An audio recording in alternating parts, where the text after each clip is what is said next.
All right, so today we got a little surprise critter here. We're going to try to use this bird flesher. Anybody guess what that is? You said mole. You are correct. This here is your garden variety menace. So we got this skinny beam here for smaller animals. So I'm just going to take this little bird flesher here. I'm just going to kind of work him out a little bit. Sometimes these animals are just, these little ones are just as hard as the big ones when it comes to doing stuff like this. Trying to get all this meat off of here without tearing them up. I just did a rabbit a little bit ago and I put a couple of holes in it. Normally I can do them with the larger beam, but this was a wild rabbit, and on wild rabbits their skin, it was just way too thin.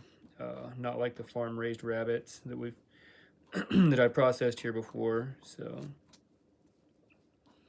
it's nice and easy. We skin this one out round, in the round, like a beaver. So bottom jaw down to the tail on the belly side.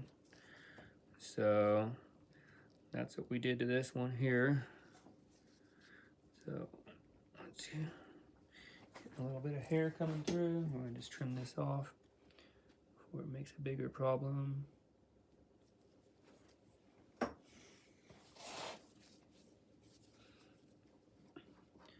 So some people brought me these in before and actually had me tan these up. And then there's other people that have actually had these. They've done them themselves at home. They mixed up a little bit of solution, tanned them. These are, I've done moles. I've even done field mice. I got a weasel over there right now that I just worked on a little bit ago as well.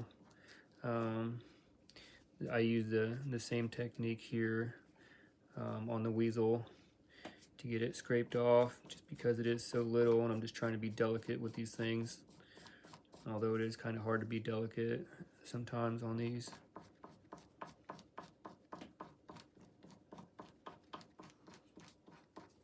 Especially when you're skinning them out in the round like we did here. But what I found is skinning them in the round makes for a better presentation when you lay it out on a table, or you can take and you can hoop it and you can make a little dream catcher out of it, or make it like a mini beaver hoop. You can do a lot of things when you got it in the round. Case skinned, it would just be a wall hanger, and I don't know if anybody would even probably notice it on a wall because they're so small.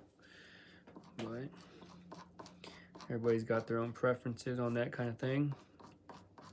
The other thing too is a lot of times if you do these kinds of critters, the hides are so thin, what will happen is if you take, and even if you miss a little bit of the meat around these edges and stuff, you'll be able to come back later and once you start to dry the hide and break it, you'll start to see those little pieces peel up.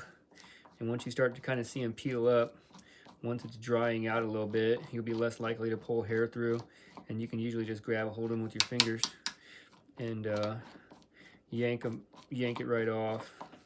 So so on some of this little bit of meat here around these leg holes and things like that, we'll leave that for as it's drying, and we'll come back.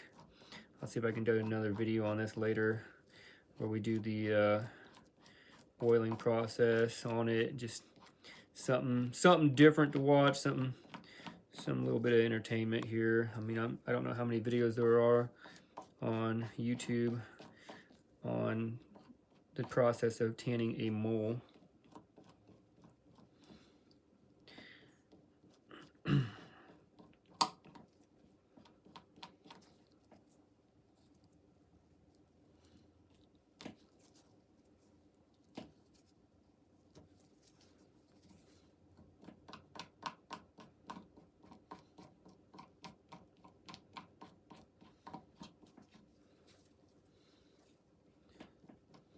All right, that's as far out as we're gonna go on this guy. Like I said, we'll pick up some of these little pieces here. We'll peel them off later as it starts to dry, so we don't pull hair through.